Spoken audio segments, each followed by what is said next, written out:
오늘 저희들에게 주시는 하나님의 은혜의 말씀은 신약성경 요한복음 6장 35절의 말씀입니다. 예수께서 이르시되 나는 생명의 떡이니 내게 오는 자는 결코 줄이지 아니할 터이요 나를 믿는 자는 영원히 목마르지 아니하리라. 아멘. 오늘은 요한복음 6장 35절 말씀을 중심으로 해서 나는 생명의 떡이니 라고 하는 제목으로 함께 하나님의 말씀을 나누도록 하겠습니다. 사도 요한은 요한복음 전체에서 구원을 생명 또는 영생이라고 하는 단어로 표현합니다. 이 두 단어는 같은 의미로 사용되었고 구원이라는 단어와 동일어처럼 쓰였습니다. 그만큼 생명은 요한복음 전체를 관통하는 핵심 주제입니다. 그런데요, 사도 요한이 말씀하는 영생은 단순히 죽지 않고 오래오래 사는 것을 의미하지 않습니다. 요한복음 17장 3절은 영생을 이렇게 정의합니다.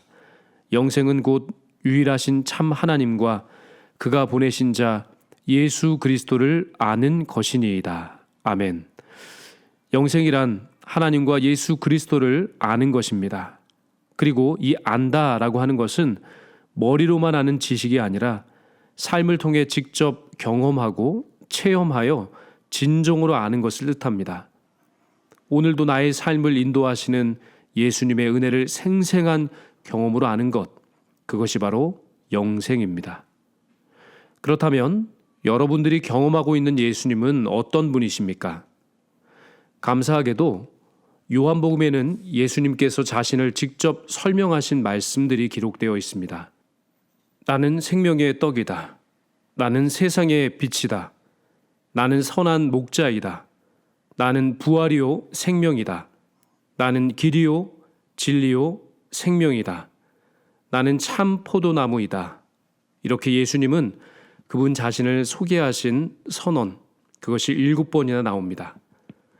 우리가 성경의 여러 본문들을 통해서 예수님을 알아갈 수도 있겠지만 예수님께서 친히 그분 자신을 설명하신 이 말씀들을 통해 그분을 알아가는 것은 더욱 특별한 의미가 있습니다. 오늘은 그 첫 번째 선언, 나는 생명의 떡이니 라고 하는 말씀을 함께 살펴보겠습니다. 구약 성경에서 떡은 단순한 음식이 아니라 하나님의 말씀을 가리키는 그런 표현으로 자주 사용되었습니다. 아모스 8장 11절은 이렇게 말씀합니다.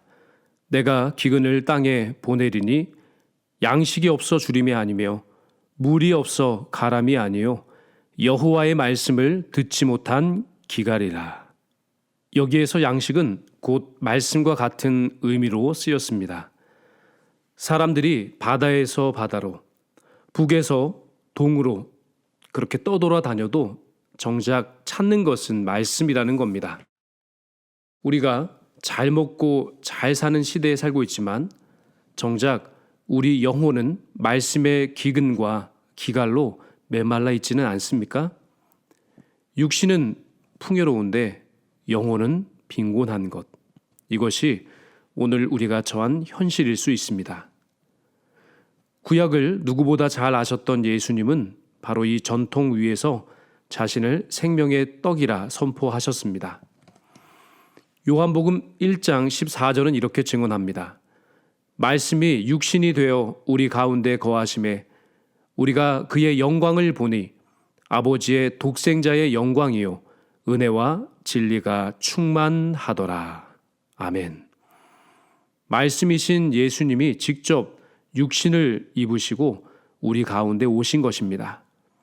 사람들이 듣고 읽기만 했던 그 말씀이 이제는 만져지고 보고 함께 식사할 수 있는 실체로서 가까이 다가오신 것입니다. 그러므로 예수님이 자신을 떡이라 하신 것은 육신의 생명을 위해 떡이 필요하듯이 영혼의 생명을 위해서는 말씀을 먹어야 한다는 뜻입니다. 말씀을 먹는다는 것은 단순히 배우고 연구하는 것만이 아닙니다. 그것을 기억 속에만 저장해 두는 것이 아닙니다.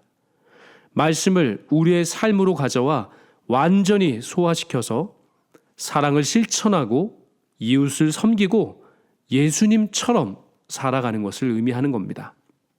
예수님께서 말씀하신 생명의 떡은 단지 비유에 그치지 않습니다.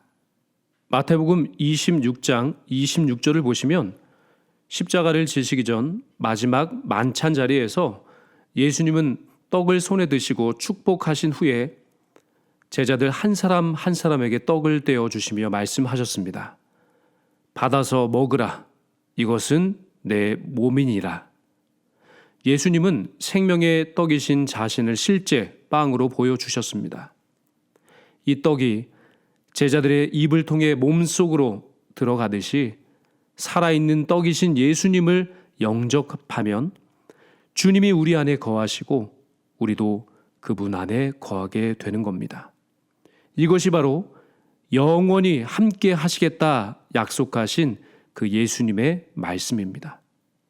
비록 예수님은 십자가에서 죽으시고 부활하시고 승천하셨지만 그분의 살을 먹는다는 것은 말씀을 마음으로 믿고 영접하는 사람과는 영원토록 함께 하시겠다는 약속입니다.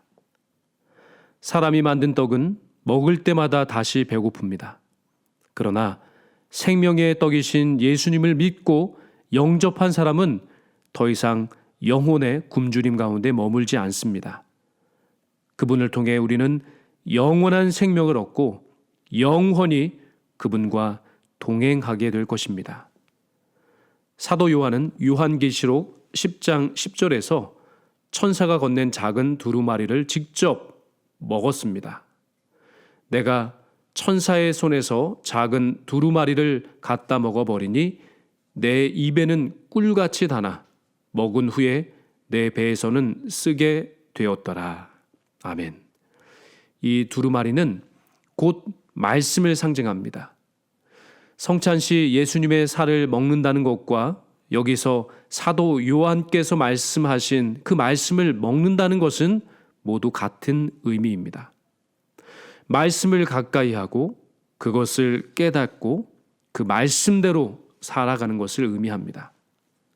시편 1편 2절은 복 있는 사람이 여호와의 율법을 즐거워하여 그의 율법을 주야로 묵상하는도다 라고 말씀합니다. 여기에서 묵상하다에 해당하는 히브리어 하가, 이 뜻은 본래 사자가 먹이를 움켜쥐고 으르렁거리는 모습을 가리키는 단어입니다.